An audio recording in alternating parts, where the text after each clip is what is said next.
ஆனாலும் நண்பா நீ நடிச்சதுல அந்த புதுப்பேட்டை மாதிரி ஒரு படம் இல்லடா அப்படிம்பாங்க. அந்த உள்ள வைகுமாறு அப்படின்னு அந்த இது இருக்குல்ல, அதெல்லாம் நீ எப்படி நடிச்ச அப்படின்னு கேட்பாங்க. நான் எங்க அதெல்லாம் நடிச்சேன்? தடுமாற்றத்துல நடிச்சது. சத்தியமா தான் உண்மை. அவர் அங்க உட்கார்ந்து அவர் சொல்லும் போது நம்ம இதை முடிச்சு இதுல இருந்து எந்திரிச்சு வெளியே போயிருவோமா ம். அப்படின்ற ஒரு சுச்சுவேஷன் நம்ம நடிப்போம். வெற்றிமாறன் சார் எல்லாம் வந்து யாரையுமே சூப்பரா நடிச்சிருக்கேன்னு யாரும் சொல்ல மாட்டார். அவர் ஓகே சொன்னாலே நம்ம நல்லா நடிச்சிருக்கணும் அர்த்தம். ஓகே. ஸோ அந்த மாதிரி அதே பிறகு நண்பர்கள் சொல்லுவாங்க அந்த இடத்துல நல்லா பண்ணியிருந்தேன். நம்மள அறியாம சில எக்ஸ்பிரஷன்ஸ் வந்திருக்கலாம். வெப் சீரிஸோடைய மிகப்பெரிய பிளஸ் அதுதான். நீங்க ஒரு சீனை டீடைல்டா சினிமாவில் சொல்ல முடியாது, ஆனா அதுல சொல்ல முடியும். அதுல நிறைய சொல்லலாம். கொஞ்சம் வயலண்ட்டை கொஞ்சம் எக்ஸ்ட்ராவே கூட காட்டலாம். டைலாக்ஸ் வந்து ரியலா எப்படி இருக்கும் அப்படின்ற மாதிரி காட்டலாம். இந்த ஃபுட்டு சாப்பிட்றேன், இந்த இடத்துக்கு நான் டூர் போனேன், அப்படி ஃபாரின் இது போனேன், ஃபிளைட்ல போனேன், எல்லாமே வந்து போட்டோ எடுத்து அப்ப பெருமைக்கு தான் நம்ம வாழ்றோம். நமக்காக வேண்டி நம்ம வாழவே இல்லை.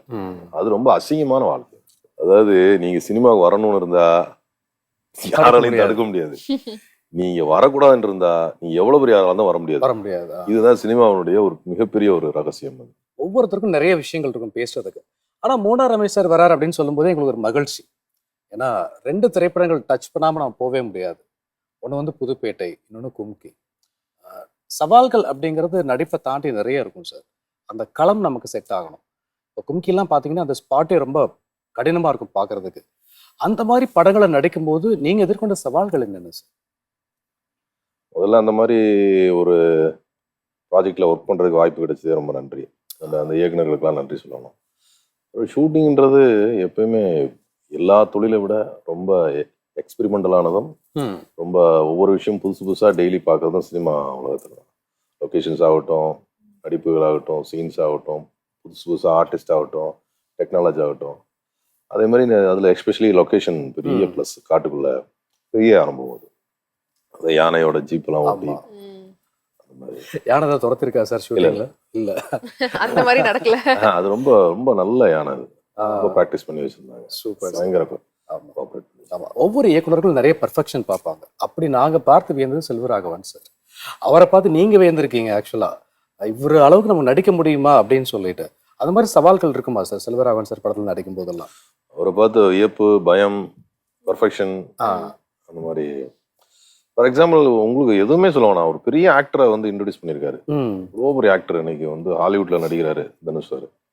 அப்படிப்பட்ட ஒரு ஆக்டரை கிரியேட் பண்ணவர் அவர் தானே.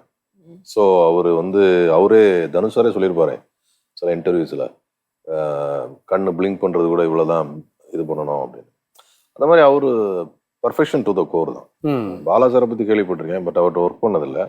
நான் ஒர்க் பண்ணதுல செல்வராஜ் சார் வந்து பயங்கர பர்ஃபெக்ஷன்.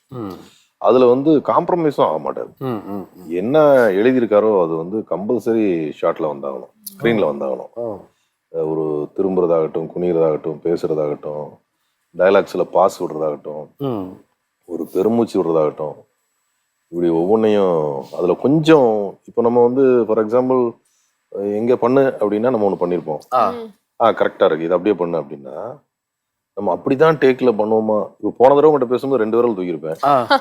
இந்த தடவை இதுவும் பாப்பாரு. இல்ல அவருக்கு அப்படியே நான் ஏதோ ஓகே சொல்லணும் அதை அப்படியே பண்ணணும் அப்படின்னா அதுக்கு பெரிய ஃபோக்கஸ் வேணும். அதுக்கு நம்ம பயங்கரமா ப்ரிப்பேர் ஆகணும். அது ஒரு பெரிய கடினமான வேலை, பட் ரொம்ப சேலஞ்சிங்கான வேலை. அதெல்லாம் வந்து ஃபேஸ் பண்ணதுனாலதான் இன்னைக்கு நம்ம சஸ்டைன் பண்றோம். கண்டிப்பா அவர்கிட்ட கத்துக்கிட்டது, மற்ற பெரிய நிறைய இயக்குநர்கள்ட்ட கத்துக்கிட்டதுனாலதான் நமக்கு சினிமால ஓரளவுக்கு நம்ம இருக்கிறோம். இந்த மாதிரி விஷயத்த அவரு கரெக்டா பிடிச்ச ஒரு ஆள் தான் அன்னைக்கு பெரிய ஆக்டரா இருக்காரு தனுஷ். ரொம்ப அழகா சொன்னீங்க. அண்ட் நீங்க சொன்னீங்க அவர் அவ்வளோ பெர்ஃபெக்ஷன் பாப்பாருன்னு. உங்களுக்கு ஆக்டிங்ல எப்படி சார் ஆசை வந்தது? ஆக்டிங் கிளாஸ் எல்லாம் போயிருக்கீங்களா முன்னாடி? இல்ல. அப்போ ஒரு ஆக்சிடென்ட் தான் நீங்க வந்தது, சினிமாவுக்கு வந்தது? நானு சினிமாவுக்கு வரணும்னு நினைச்சதுல ஆசைப்பட்டது. இது ஆச்சரியமா இருக்கு சார். ஏன்னா ஏகப்பட்ட பேர் நம்ம இன்டர்வியூ பண்ணுவோம்ல, அவங்க எல்லாரும் என்ன சொல்லுவாங்க, நான் நடிச்சா ஹீரோவா தான் நடிப்பேன் தான் ஊர்ல இருந்தே நான் ஓடி வந்திருக்காங்க நிறைய பேர். அது வந்து சினிமாவை ஆசைப்படாதவங்க யாருமே கிடையாது. கண்டிப்பா நம்மளோட திறமை இருக்கோ இல்லையோ, பட் நம்மளாம் ஸ்கிரீன்ல வரணும் அப்படின்னு. ஆனா உள்ள வந்ததுக்கு அப்புறம் என்ன செய்ய போறோம், எதுல போறோம், நடிக்க வந்தவங்க இன்னைக்கு எத்தனையோ பேர் காஸ்டியூமரா, மேக்கப் மேனா, டிரைவரா, ப்ரொடக்ஷன் ஆளு நிறைய பேரை பார்த்துருக்கோம். ஸோ அவங்க எதானாலும் பரவாயில்ல சினிமாக்குள்ளே இருக்கணும் அப்படின்னு நினைச்சு வந்திருக்காங்க. நான் என்கிட்ட இப்போ நம்ம சினிமாவில் கொஞ்ச நாள் இருக்கிறதுனால புதுசா சினிமாவுக்கு வர்றவங்க கேட்பாங்க, சார் எப்படியாவது சினிமாவில் வரணும், ஏதாவது சொல்லி விடுங்க. யாருக்கும் ரெக்கமெண்ட் பண்ண முடியாது. நீங்களே உங்க கான்டாக்ட்ஸ் வளர்த்துக்கிட்டு நீங்களே தான் ட்ரை பண்ணணும். அது நான் சொல்லி ஒருத்தவங்கெல்லாம் உங்களுக்கு எப்படி கொடுப்பாங்கன்னு தெரியல. நான் அந்த இடத்துல இருக்கிறான்னு எனக்கு தெரியாது. ஸோ நீங்க தான் ட்ரை பண்ணணும் அப்படின்னு கடைசியில் ஒரே வார்த்தை மட்டும் சொல்லுவேன், ஒரு கேப்ஷன் மாதிரி. அதாவது நீங்க சினிமாவுக்கு வரணும்னு இருந்தா யாராலையும் தடுக்க முடியாது. நீங்க வரக்கூடாதுன்னு இருந்தா நீங்க எவ்வளவு பெரிய ஆளாலும் வர முடியாது. இதுதான் சினிமாவுடைய ஒரு மிகப்பெரிய ஒரு ரகசியம். அது எங்கேயோ ஊர்ல இருப்பாங்க, ஏதோ ஒரு டைரக்டர் எங்கேயோ ஆடிஷன் போய் யாரோ ஒருத்தரை தூக்கி அடுத்த நாள் இங்க ஸ்டார் ஆயிடுவாங்க. அதே சமயத்துல இங்க 15 வருஷம் 20 வருஷம் தன்னுடைய வயசு, இளமை, வறுமை எல்லாத்தையும் பார்த்து ஒருத்தன் சினிமாவில் கடைசி வரைக்கும் வர முடியாது. கடைசி வரைக்கும் கல்யாணமே பண்ணாம எத்தனையோ பேரு, நிறைய பேர் தன்னுடைய வாழ்க்கையை முடிச்சிருக்காங்க. அந்த மாதிரி நம்ம அனுபவங்களை பார்க்குறோம். ஸோ இது வந்து ஒரு பயங்கர நம்ம எதிர்பார்க்கவே முடியாத ஒரு விஷயம். அப்படிதான் மூணார் ரமேஷ் சார் வந்து எப்பவுமே ஒரு 4 வருஷத்துக்கு மேல ஒரு வேலையில தங்க மாட்டார் அப்படின்னு சொல்லுவாங்க, இல்ல ஒரு ஊர்ல தங்க மாட்டார் அப்படிவாங்க. அவர் மாறிட்டே இருப்பாரு அப்படின்ட்டு. இல்ல கிட்டத்தட்ட 18 ஆண்டுகள் சென்னையிலே இருக்கீங்க. அந்த அளவுக்கு சினிமாவுக்கு உங்களை பிடிச்சிருக்கு அப்படின்னு சொல்லி நினைக்கிறோம் நாங்க. இல்ல இது ஒரு ஆக்சுவலா ஒரு கலை, ஒரு ஆர்வமும் ஒரு ஆசையும் உண்டு, ரசிப்பு தன்மை உண்டு. பொதுவா இசை மேல் ரசிக்கிறது, இசையை ரசிக்கிறது, சினிமா பாக்குறது, நாடகம் பாக்குறது, அந்த மாதிரி இன்ட்ரெஸ்ட் உண்டு. பட் நம்ம அதுல போய் ஒர்க் பண்ணுவோமான்னு தெரியாது. அந்த மாதிரி இருந்துச்சு.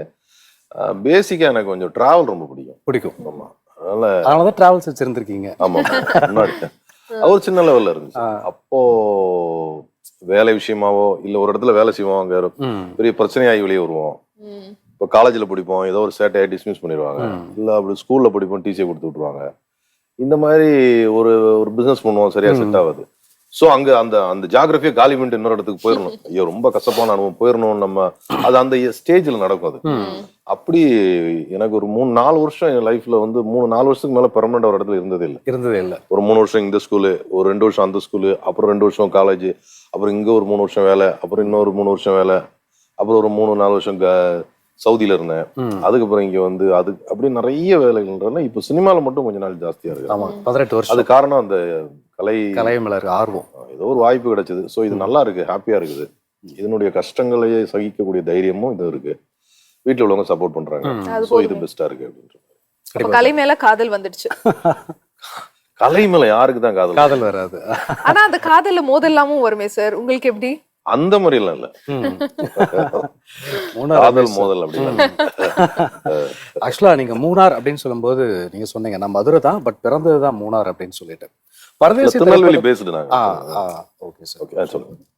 பாலாசருடைய பரதேசி திரைப்படத்துல நாங்க பார்த்திருக்கோம் தோட்ட தொழிலாளர்கள் எவ்வளவு கஷ்டப்படுவாங்க அப்படின்னு சொல்லிட்டு. நீங்க இருந்த காலகட்டம் மூணார்ல எந்த மாதிரி சவால்களை எதிர்கொண்டிருக்கீங்க சார்? அந்த சூழல், யானை, மிருகங்கள், இந்த மாதிரி. அதாவது மூணார் வந்து கிரியேட் பண்ணதே தமிழர்கள், தமிழ்நாட்டில் இருந்து தான் கிரியேட் பண்ணாங்க. ஆக்சுவலாக பிரிட்டிஷ்காரங்க வந்து நம்ம தேயிலை தோட்டத்தை ஆரம்பிச்சு இல்லை அந்த இடத்த காட்டுறதுக்கே வந்து இந்த மாதிரி பயிரிடணும் அப்படின்னு சொல்லி ஒரு இடம், ஹிஸ்டரி நிறைய இந்த ரெட் டீ அப்படின்ற புக்கெல்லாம் படிச்சான், பரதேசி பார்த்துருக்கேன், நிறைய வரலாறுகள் இருக்கு. எனக்கு தெரிஞ்சது வந்து என்ன அப்படின்னா, கிழக்கிந்திய கம்பெனிக்காரங்க வந்து நம்ம தேயிலை எங்க பயிரிடலாம் அப்படின்னு மூணார்ல இடம் தேடும் போது காட்டுவாசிகள் 2 பேர், கண்ணன் தேவன் 2 பேர், அவங்க தான் அந்த இடத்த காட்டுனது. அதனாலதான் அந்த பிராண்டுக்கு இன்னும் கண்ணன் தேவன் டீன்னு வச்சு 2 பேரும் அவங்க காட்டுவாசிகள், நம்ம ட்ரைபல்ஸ், தமிழ் நம்மை சார்ந்த மலை ஜாதிமா. சூப்பர். அவங்க போய் காட்டி அதுக்கப்புறம் அதை வந்து டெவலப் பண்ணிருக்காங்க. இப்போ டெவலப் பண்ணது எல்லாமே அப்போ தமிழ்நாடா தான் இருந்துச்சு. அதுக்கப்புறம் பார்ட்டிசிபேட் பண்ணும்போது அது கேரளா மாறிடுச்சு, கன்னியாகுமரி சம்திங் அந்த மாதிரி. அப்போ நம்ம தமிழ்நாட்டுல இருந்தா தொழிலாளர்கள் எல்லாம் போய் அங்க போய் கல்டிவேட் பண்ணி இதை பண்ணிருக்காங்க. அப்போ எங்க தாத்தா அங்க கங்காணியா இருந்தாரு. கங்காணி அதாவது இங்க இருந்து ஆளுகளை கொண்டு போய் ட்ரெயின்ல போய் அங்க இருந்து மலை மேல ஏத்தி அவங்களை அங்கங்க தங்க வச்சு வேலை செஞ்சு அப்படியே தான் மூணார் டெவலப் ஆச்சு. அப்போ பிரிட்டிஷ்காரங்க பீரியட்ல நான் அவ்வளவா பிரிட்டிஷ்காரங்க பீரியட்ல எல்லாம் இல்ல, எங்க அப்பா காலத்தோட சேர்ப்பாக்கம். எங்க தாத்தா எங்க அப்பா எல்லாம் படிக்க வச்சிருக்காரு, அவங்க எல்லாம் வாத்தியார் ஆயிட்டாங்க. அவங்க அதே டி எஸ்டேட்ல ஸ்கூல் டீச்சர்ஸ் இருந்தாங்க. ஸோ இதுல கிடைச்ச அனுபவம் வந்து எனக்கு தெரிஞ்சு அங்க மக்களை பிரிட்டிஷ்காரங்க கஷ்டப்படுத்தின மாதிரியோ இல்ல, அது நான் கேள்விப்பட்டது இல்லை. ஃபர்ஸ்ட் டாய்லெட் கட்டி கொடுத்தது. அப்புறம் வேலை டைமிங், காலையில எத்தனை மணிக்கு வேலை, tea time 11 o'clock 11 AM tea time, 12:30 lunch, அதுக்கப்புறம் வேலை, அதுக்கப்புறம் 3:30க்கு ஒரு டீ டைம், அப்புறம் 5க்கு வேலை முடிஞ்சிடும்.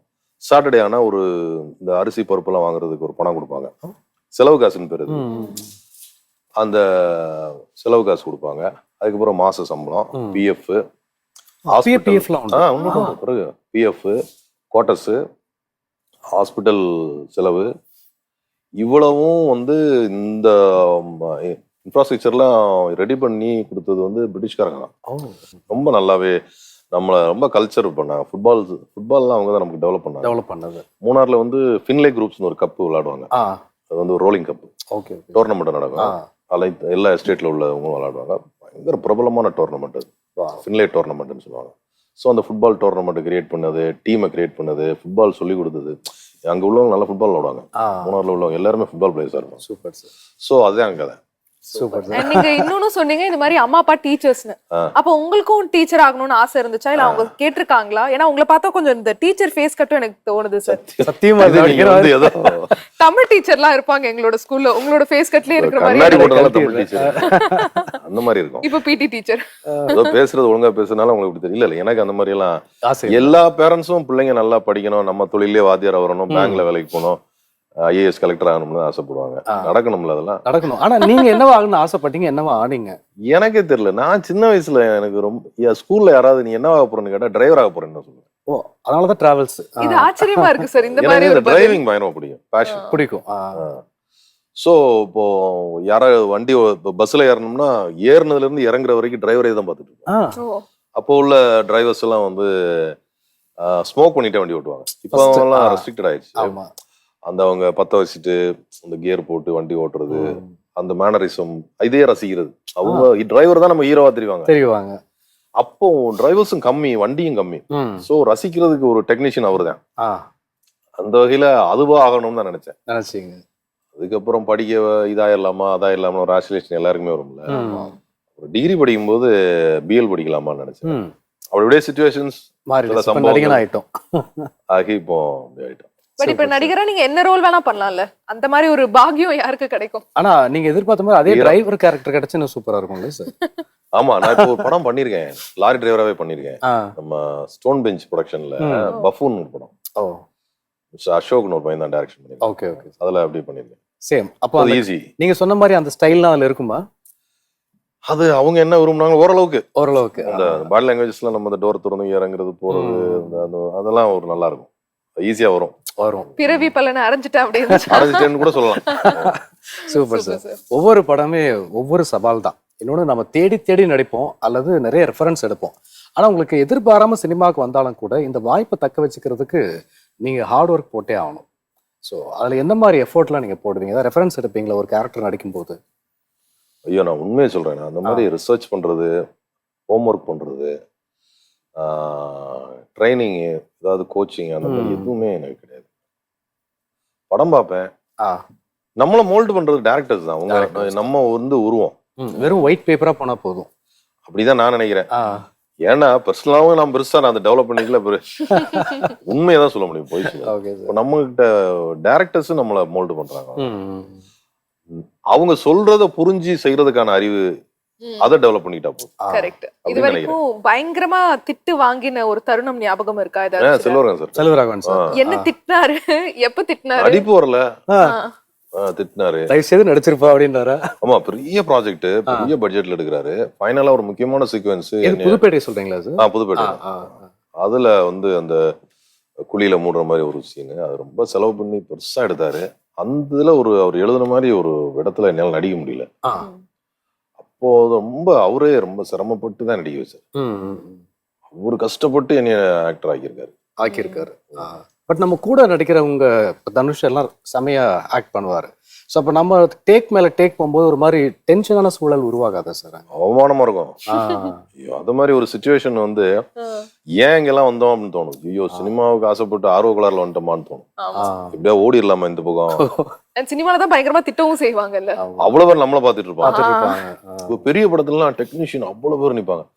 அதெல்லாம் ஒரு ரெயின் எஃபெக்ட், ஒரு ப்ரொஃபலரு, அந்த light menu, cameraman, drivers, artist, அது எவ்வளவு பேர். நம்ம ஒரு ஆளு அவ்வளவு பேர் அப்படியே நம்மளே ரொம்ப கஷ்டமா இருக்கும். அதெல்லாம் தாண்டி கிடைக்கிறது அவமானப்படாம, அசிங்கப்படாம, கஷ்டப்படாம எதுவுமே கிடைக்காது. அருமையா சொல்லுங்க. ஸ்கூல்ல லாஸ்ட் பெஞ்சில் எந்திரிச்சு நின்னவன் முட்டி போட்டு நின்னவன் நீ கலெக்டரா இல்லையா? அதானே. நிறைய பேர் இருக்காங்க. நிறைய ஃபங்க்ஷன் உங்களை பார்க்க முடியுது இல்லையா சார்? ஏன் நீங்க ரொம்ப ஈடுபாடு இல்லையா கலந்துக்கிறதுல, இல்ல மத்தவங்களோட மிங்கிள் ஆகுறதுல ரொம்ப கூச்சமா? அப்படி கிடையாதுங்க. ரொம்ப பெரிய ஃப்ரெண்ட் சர்க்கிளோட வாழ்ற ஆளு. இப்ப கூட்டம் கூட்டமா தனியா இருக்கவே பிடிக்காது. பிடிக்காது. பட் கொஞ்சம் இந்த மாதிரி ஒரு ஒரு ஃபங்க்ஷனுக்குலாம் கொஞ்சம் கூச்சம் ஜாஸ்தி. தேவையில்லாம போய் இப்படி லைட்ல இவ்வளவு பிரைட்டா லைட் போட்டு உட்கார்றதுல எனக்கு கொஞ்சம் சிரமம். கொஞ்சம் கூச்சம். கொஞ்சம் கூச்சம். ஆனா வீட்ல கேட்க மாட்டாங்களா? பசங்க கேட்க மாட்டாங்களா எங்களை கூட்டு போங்க அப்படின்னு சொல்லிட்டு? எங்க வீட்டுல எந்த ரெஸ்ட்ரிக்ஷனும் கிடையாது. என் ஒய்ஃபும் எதுவும் கேட்க மாட்டேன், பையன் எதுங்க. ஷூட்டிங் பார்க்கணும், இல்ல ஒரு ப்ரீவியூ பார்க்கணும், இல்ல ஒரு ஆக்டர்ஸ் பார்க்கணும், கேட்கவே மாட்டாங்க. அந்த ஆசை வந்ததே அவங்க வந்ததே இல்ல. கிடையாது, கேட்கவே மாட்டாங்க. சூப்பர் சார், ஆச்சரியமா இருக்கு. அது சரி, எல்லாம் வரோம், நம்ம வாங்கின வரோம், அப்படி என்ன பண்றது? அண்ட் பொதுவா இப்போ ஒரு படம் முடிஞ்சதுக்கு அப்புறமா நல்லா ஹிட் ஆயிடும், அடுத்த வாய்ப்புகள்லாம் தானா வருமா இல்ல நீங்க டைரக்டரை போய் அப்ரோச் பண்ணுவீங்களா? அது எப்படி அமையும் சார் உங்களுக்கு? ஆரம்ப காலகட்டத்துல நாங்க போய் தான் அப்ரோச் பண்ணுவோம். இப்போ கூப்பிடுறாங்க. ஏன்னா இப்ப இந்த கேரக்டர் செட் ஆவாருங்கிற கணிப்பு இருக்கும். ஆமா, முன்னாடி அதுக்காக நம்ம எப்படியுமா நம்ம அலையாம இருக்க முடியுமா? 2004 ஒரு 6-7 வருஷம் 8 வருஷமா நாங்க அப்படி எல்லா கம்பெனிஸ் எல்லாம் போய் வாய்ப்பு கேட்டு அங்க நடிச்சு காட்ட சொல்லுவாங்க, கஷ்டப்பட்டு. அங்கேயும் இப்படித்தாங்க ஆடிஷன் பண்ணாங்கன்னா ஓடிடுவேன் நானு. ஆனா அதுதானே முக்கியம் இல்ல?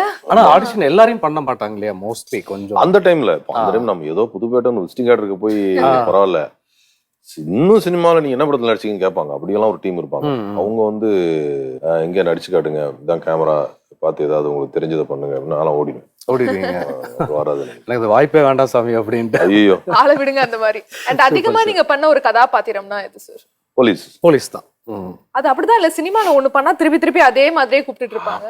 புடியும் கிடையாது. இப்ப நானும் நிறைய வேற டிஃபரெண்ட் அது சொல்றாங்க. நிறைய பேர் அப்படி என்கிட்ட நிறைய பேர் அட்வைஸ் பண்ணுவாங்க, இப்ப யூனிஃபார்ம் தச்சு வச்சுக்கேன் அப்படிம்பாங்க. ஒரு நீ இப்படிலாம் பண்ணாத, போலீஸாவே பண்ணா போலீஸாவே தான் கூப்பிடுவாங்க. நான் எனக்கு போலீஸாவது கூப்பிடுறாங்கல்ல, சந்தோஷம் தான் அப்படின்னு ஒண்ணு. ரெண்டாவது வந்து மத்தவங்களுக்கு அப்படி ஒரு ஸ்டீரியோ டைப் இருந்தா எனக்கு அப்படி இல்ல. போலீஸா இருந்து நல்ல போலீஸா இருப்பீங்களா கெட்ட போலீஸா? ரெண்டுமாவே இருந்திருக்கேன். ஆனா நிறைய இயக்குனர்களுக்கு உங்களுக்கு இந்த கதாபாத்திரத்தை போடணும்னு சொல்லி அதிகமா கூப்பிட்டு இருப்பாங்கல்ல, அது எந்த மாதிரி கதாபாத்திரங்களுக்கு உங்களுக்கு அதிகமான வாய்ப்புகள் கிடைச்சிருக்கு சார்? போலீஸ் தான், டிபார்ட்மெண்ட் தான். வேற எட்டையா சப் இன்ஸ்பெக்டர், டிரைவிங் நல்லா தெரியும், போலீஸ் டிரைவர். ஆமா, பதவி மட்டும் மாறிடும். நான் டீச்சர்னு தப்பா கணக்கு போட்டேன் போல, போலீஸ் இன்ஸ்பெக்டர். அதாவது என்ன சொல்லுவாங்கன்னா, போலீஸ்ன்றது பயங்கர ஃபிட்டா, இப்ப நம்ம ஹீரோஸ் எல்லாம் போலீஸா இருக்கிற எப்படி இருப்பாங்க, ஆர்ம்ஸ் எல்லாம் வச்சு கரெக்டா யூனிஃபார்ம் போட்டு அப்படி இருப்பாங்கல்ல. நம்ம வந்து தமிழ்நாடு போலீஸ். சினிமால பார்க்கும்போது உங்களுடைய முகம் அவ்வளவு ரஃபா இருக்கு, ரொம்ப கோவக்காரரோ அப்படிங்கிற மாதிரி இருக்கு. ஆனா நேர்ல பார்த்தா அப்படி தெரியலையே. சாதுவா இருக்கீங்க. அப்படிலாம் இல்லைங்க, இருக்கிறோம் இதே மூஞ்சிதாங்க அங்கேயும். அங்க மட்டும் அந்த நடிப்புனால மாறிடுதா இல்ல? ஆமா, அந்தந்த உணர்வுகளுக்கு ஏத்த மாதிரி முகம் இருக்குதானே. உங்களுக்கு எந்த ஆக்டர் ஆக்சுவலா பேசிக்கா பிடிக்கும் சார்? ரஜினி சார் தான். ரஜினி சார் ஃபேன் நானு. வாவ். அப்போ நான் 6th ஸ்டாண்டர்ட் படிக்கும் போதுல இருந்து நான் ரஜினி சாரோடைய ரசிகர் மன்றத்துல இருந்திருக்கேன். 6வதுலயே ரசிகர் மன்றத்திலயா சார்? ஆமா, அப்போ நாங்க பில்லா, ரங்கா, போக்கிரி ராஜா, பொல்லாதவன், இந்த பொல்லாதவன், அந்த மாதிரி படங்கள், ஜானி அந்த டைம்ல இருந்து ரஜினி சார் ஃபேன்ஸ். அப்பவே ஊறி இருக்கு. அப்ப சினிமா அந்த இந்த ஹேர் ஸ்டைல் வரும், அது இந்த சைடு ஹேர் ஸ்டைல், சிகரெட் அந்த ஸ்டைல் அந்த டைம் உள்ள. ஓகே. ஆனா இப்போ சினிமாக்குன்னு வந்ததுக்கு அப்புறம் நிறைய லேர்ன் பண்ண வேண்டியதா இருக்கும். நாம நீங்க சொன்னீங்கன்னா டைரக்டர்கிட்ட போய் என்ன ஒப்படைச்சிருவேன், அவர் என்ன சொல்றவரை எனக்கு அதான் பிடிக்கும் அப்படின்னு சொல்லிட்டு. ஆனா நீங்க நடிக்கும்போது சக நடிகர்கள் பார்த்து ஆச்சரியப்படும் சில ஷாட்லாம், என்ன அழகா நடிக்கிறாரு அப்படின்ட்டு. அந்த மாதிரி வியந்த தருணங்கள் உண்டா சார்? அப்படிலாம் நான் பயங்கரமா நடிக்கல நானு. பட் சில இடத்துல நல்லா அந்த க்ளோஸ் அப்ஸ் எல்லாம் நல்லா இருக்கு. எங்க டைரக்டர் வெற்றிமாறன் சார் எல்லாம் வந்து யாருமே சூப்பரா நடிச்சிருக்கேன்னு யாரும் சொல்ல மாட்டார். அவர் ஓகே சொன்னாலே நம்ம நல்லா நடிச்சிருக்கணும் அர்த்தம். ஓகே. சோ அந்த மாதிரி அதே பிறகு நண்பர்கள் சொல்லுவாங்க, அந்த இடத்துல நல்லா பண்ணியிருந்தேன், நம்மள அறியாம சில எக்ஸ்பிரஷன்ஸ் வந்திருக்கலாம், நம்மளா நடிச்சோம் வேற லெவலா இருக்கே. அது ஆக்சிடென்டலா நடக்கிறது, நம்மள அறியாம நடக்குது. இப்போ ஒரு வெப் சீரிஸ் பண்ணிட்டு இருந்தேன், மத்தகம். பேரே நல்லா இருக்கு. ஆமா, அதர்வா ஹீரோவா நடிக்கிறாரு. நம்ம கிடாரி பண்ண பிரசாத் முருகேசன் சார் தான் டைரக்ஷன் பண்றாரு, குயின் எல்லாம் பண்ணாரு. அவர் பண்றாரு. அது வந்து ஒரு டிஃப்ரெண்டான கேரக்டர், ரவுடி தான், ஒரு நெகட்டிவ் ரோல் தான், பட் நல்ல ரோல் அது. அவரு நிறைய சொன்னாரு, நல்லா உங்க க்ளோஸ்அப்ஸ் எல்லாம் ரொம்ப நல்லா பண்றீங்க சார், நல்லா இருக்கு அப்படின்னு பாராட்டினாரு. ஒரு ஃப்ரெண்டு, அவங்க டீம் எல்லாமே சொன்னாங்க. அப்போ எனக்கு ரொம்ப கூச்சமா இருந்துச்சு, நம்மளையா சொல்றாங்க, ஐயோ சார் தெரியும். அப்படின்னு. அதெல்லாம் தானா வருது சார் அப்படின்னு. அப்படி சொல்ல முடியாது. எப்படி வந்துச்சுன்னு சொல்ல ஆமா எனக்கு நீ எப்படி வந்துச்சுன்னு சொல்ல முடியாது. ஆமா. அந்த வெப் சீரிஸ் வேற என்ன ப்ராஜெக்ட் போயிட்டு இருக்கு சார்? விடுதலை விடுதலை. விடுதலை வெற்றிமாறன் சார். ஆமா சார். சூப்பர். வெற்றிமாறன் சார் அதே பெர்ஃபெக்ஷன் தான் எதிர்பார்ப்பாரு. அப்படி எப்படி இருந்துச்சு? 2வது செல்வராகவன் சார் பாக்குற மாதிரியே இருக்கும் அவரை. அவர் ஈஸியா வேலை வாங்கிடுவாரு. ஓ அவரு யாரும் டென்ஷன் படுத்தல மாட்டார். Super sir. அதுவும் கூட விஜய் சேது அண்ணா வேற இருக்காரு. அவரு பின்னி பெடல் எடுப்பாரு நடிப்புல. ஒரு நிறைய சவாலா இருந்திருக்கு. தம்பி சூரி சூரி ரொம்ப பெஸ்டா நடிச்சிருக்காப்ல. Super sir. பயங்கரமா அவர் அப்படி ஒரு இதுல பார்க்கவே முடியாது. அப்படி ஒரு ரோல் இந்த மாதிரி நடிச்சிருக்காரு விஜய் சேதுபதியும். ஆக்சுவலி உங்களுக்கு இதுல டிஃபரெண்டான ரோலா சார் இல்ல? நான் வெற்றிமாறன் சார் படத்துல எல்லா படத்துலயும் போலீஸா தான் நடிச்சிருக்கேன். போலீஸா தான் நடிச்சிருக்கீங்க. இப்போ வரைக்கும் இந்த படத்துலயும் தான். இந்த படத்துலயும் போலீஸ் தான். Super sir. பெரிய திரைக்கும் இப்ப பண்ற வெப் சீரிஸ்க்கும் நிறைய டிஃபரன்ஸ் இருக்கா சார்? எப்படி இருக்கு ஆக்டிங்ல? வித்தியாசமே இல்ல. என்ன அப்படின்னா இதுக்கு டியூரேஷன் இல்லைன்றனால கொஞ்சம் எலாபரேட்டடா எடுக்கிறாங்க. இப்போ இங்கேயும் எலாபரேட்டடா டீட்டெயிலா தான் எடுப்பாங்க. பட் வந்து உங்களுக்கு டியூரேஷனுக்காக எடிட்டிங்ல கட் பண்ணிடுவாங்க. 2 hours இருக்கணும், 215 minutes அந்த மாதிரி இருக்கும். இப்போ வெப் சீரிஸ் அப்படி இல்லை. உங்களுக்கு 1/2 hour 20 minutes 20 minutes வெப் சீரிஸோடைய மிகப்பெரிய பிளஸ் அதுதான். நீங்க ஒரு சீனை டீடைல்டா சினிமாவில் சொல்ல முடியாது. ஆனா அதுல சொல்ல முடியும். அதுல நிறைய சொல்லலாம். கொஞ்சம் வயலண்ட்டை கொஞ்சம் எக்ஸ்ட்ராவே கூட காட்டலாம். டைலாக்ஸை வந்து ரியலா எப்படி இருக்கும் அப்படின்ற மாதிரி காட்டலாம். அந்த மாதிரி அந்த சௌரியங்கள் இருக்கு. ஸோ அதை விட இது நல்ல ஒரு ஸ்பேஸ் தான். இன்னைக்கு மக்களோட பேசுற பழக்கங்கள் ரொம்ப கம்மியாயிடுச்சு சார். எப்போ பார்த்தாலும் ஃபோன் வச்சுட்டு நீங்க நம்ம பேசிட்டு சொன்ன மாதிரி எல்லாரும் இப்போ கோயிலுக்கு போவாங்க, இப்பெல்லாம் ஃபோன்லயே கோயிலை பாத்துக்கிறாங்க. ஸோ இந்த பழக்கத்தை நீங்க எப்படி நினைக்கிறீங்க சார்? ரொம்ப மோசமான பழக்கம். மனிதர்கள் பேசாம பழகாம நேசிக்காம அவங்க மேல அக்கறை இல்லாம வாழ்ற ஒரு வாழ்க்கை நம்ம அந்த இதெல்லாம் தாண்டி ரொம்ப மோசமாயிட்டோம். யாருமே யார்ட்டையும் பேசுறது இல்ல. எல்லாம் சோசியல் மீடியாவில் எந்த கருத்து வேணாலும் சோசியல் மீடியாவில் போடலாம். யார் வேணாலும் எதை வேணாலும் பேசலாம். அதான் உங்கள்கிட்ட சொன்னேனே, ஒன்று கோயில்ல நேருக்கு நேரம் பார்த்துட்டு பேசுறது இல்ல. இங்க வந்து ஃபேஸ்புக்ல நான் உங்க கோயில்ல பார்த்தேன், ரெட் கலர் ஷர்ட் போட்டிருந்தீங்க அப்படின்னு. எஸ் நானும் உங்களை பார்த்தேன். இதுல என்ன இருக்கு? அப்படி போட்டோஸ் போடுறது, லைக்ஸ் போடுறது, அது ஸ்டேட்டஸ் போடுறது. அது எல்லாரும் பாக்குறாங்களான்னு அதை வேற பாக்குறது. ஹோட்டலுக்கு சாப்பிட போனா யார் ரசிச்சு சாப்பிடுறாங்க? போன உடனே ஃபுட்டை போட்டோ எடுத்து ஸ்டேட்டஸ்ல போடுறாங்க. நான் இதை சாப்பிட்டேன். அப்போ நீ உனக்கா வேண்டி சாப்பிடுறியா அடுத்தவங்களுக்கு வேண்டி சாப்பிடுறியா? எல்லாமே அடுத்தவங்களுக்கு வேண்டி தான் செய்யறோம். Comparison status. நான் இந்த கார் வச்சிருக்கேன், இந்த பைக் வச்சிருக்கேன், இந்த செயின் வாங்கினேன், இந்த மோதிரம் வாங்கினேன், இந்த ஃபுட்டு சாப்பிட்றேன், இந்த இடத்துக்கு நான் டூர் போனேன், அப்படி ஃபாரின் இது போனேன், ஃப்ளைட்ல போனேன், எல்லாமே வந்து போட்டோ எடுத்து. அப்ப பெருமைக்கு தான் நம்ம வாழ்றோம். நமக்காக வேண்டி நம்ம வாழவே இல்லை. அது ரொம்ப அசிங்கமான வாழ்க்கை. சினிமா துறையிலேயே வந்து ஆக்டரா இல்லாம எனக்கு இதுவும் வந்து ட்ரை பண்ணோம்னா எது சொல்வீங்க? டைரக்டராவா இல்ல மியூசிக் டைரக்டராவா? இல்ல நானு நமக்கு என்னன்னா ஒரு தவறு நடந்து போச்சுன்னா கொஞ்சம் லேட்டா சினிமாவுக்கு வந்துட்டோம். அதனால நம்மளுடைய எல்லாத்துலயுமே ஆர்வம். நான் போட்டோ எடுக்கிறதே நல்லா போட்டோ எடுப்பேன். நான் ஆர்ட் பண்ணுவேன். மியூசிக் பயங்கரமா பிடிக்கும். ஸோ நமக்கு பிடிக்காததே கிடையாது. கரெக்டான வயசுல வந்திருந்தோம்னா நம்ம அந்த ப்ரொஃபஷனை முறைப்படி படிச்சுட்டு அதுக்குள்ள போயிருக்கலாம். ஒரு டேரக்டர் அசிஸ்டன்ட் டேரக்டரா இருந்து நம்ம டைரக்ஷனை படிச்சுட்டு டேரக்டர் ஆயிருக்கலாம். இல்ல மியூசிக்னா அப்படி பண்ணிருக்கலாம். ஒரு போட்டோகிராஃபினா ஒரு சினிமாட்டோகிராஃப்ட் ஒர்க் பண்ணிட்டு ஒரு கேமராமேன் ஆயிருக்கலாம். வந்தது லேட்டு. கிடைச்ச பஸ்ஸை பிடிச்சி போயிட்டு இருக்கோம். உங்களுக்கு பெரிய சப்போர்ட்டா இருந்தது உங்க ஃபேமிலி தான் சார். நம்ம அப்ஸ் அண்ட் டவுன்ஸ் எல்லாத்துக்குமே அவங்க தான். அவங்கள பத்தி கொஞ்சம் சொல்லுங்க சார். எல்லாருமே எங்க ஃபேமிலியில இப்போ அம்மா, அக்கா பசங்க, தம்பி பசங்க அவங்களாம் தூரத்துல இருக்கிறாங்க. என் கூட இருக்கிறது என் ஒய்ஃப், பையன். எல்லாருமே நீ டிஸ்டர்ப் பண்ணவே மாட்டாங்க. அப்போ இருந்து உனக்கு என்ன பிடிக்குதோ அது செய். அந்த மாதிரி. பையனுக்கு ஆசை இருக்கா சார் சினிமால வர? இல்ல நீங்க வரணும்னு சொல்றீங்களா? Cricketer. Super. Cricket player. Super. நீங்க ஒரு ஃபுட்பால் பிளேயர், அவர் ஒரு கிரிக்கெட்டர். நான் சின்ன வயசுல விளையாடுறேன், பெரிய பிளேயர்லாம் கிடையாது. Super sir. உங்களுடைய திரைப்படங்கள்லாம் பார்த்துட்டு விமர்சனங்கள், மாறுபட்ட விமர்சனங்கள்லாம் நிறைய வரும். உங்களுடைய நண்பர்களோ அல்லது உங்களுடைய குடும்பத்தாரோ சொன்ன விமர்சனங்கள்ல மறக்க முடியாதது ஏதாவது? அதான் இப்போ தினமும் இந்த மீம்ஸ் வருது, அதை பார்த்தே டெய்லி ஃபோன் பண்ணி, ஆனாலும் நண்பா நீ நடிச்சதுல அந்த புதுப்பேட்டை மாதிரி ஒரு படம் இல்லடா அப்படிம்பாங்க. அந்த உள்ள வைகுமாறு அப்படின்னு இது இருக்குல்ல, அதெல்லாம் நீ எப்படி நடிச்ச அப்படின்னு கேட்பாங்க. நடிச்சது சத்தியமா தான் உண்மை. அவரு அங்க உட்கார்ந்து அவர் சொல்லும் போது நம்ம இதை முடிச்சு இதுல இருந்து எந்திரிச்சு வெளியே போயிருவோமா அப்படின்ற ஒரு சிச்சுவேஷன் நம்ம நடிப்போம்.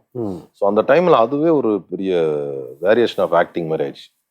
பாதி பதட்டம், பாதி பயம், எல்லாமே பாதி பாதி பாதி பாதி வச்சு ஒரு பெர்ஃபார்மன்ஸ் வரும்ல, அது வந்து இப்போ ஸ்க்ரீன்ல ஒரு நல்ல பெர்ஃபார்மன்ஸா வந்துருச்சு. Super sir. அமைஞ்சிடுச்சு அது. அமைஞ்சிருச்சு. அமைஞ்சிருச்சு. இப்போ ஒவ்வொரு இயக்குனர்களா பார்த்து கத்துக்கிட்டு இப்போ ஓரளவுக்கு சொன்னா செய்யற அளவுக்கு சூப்பர்.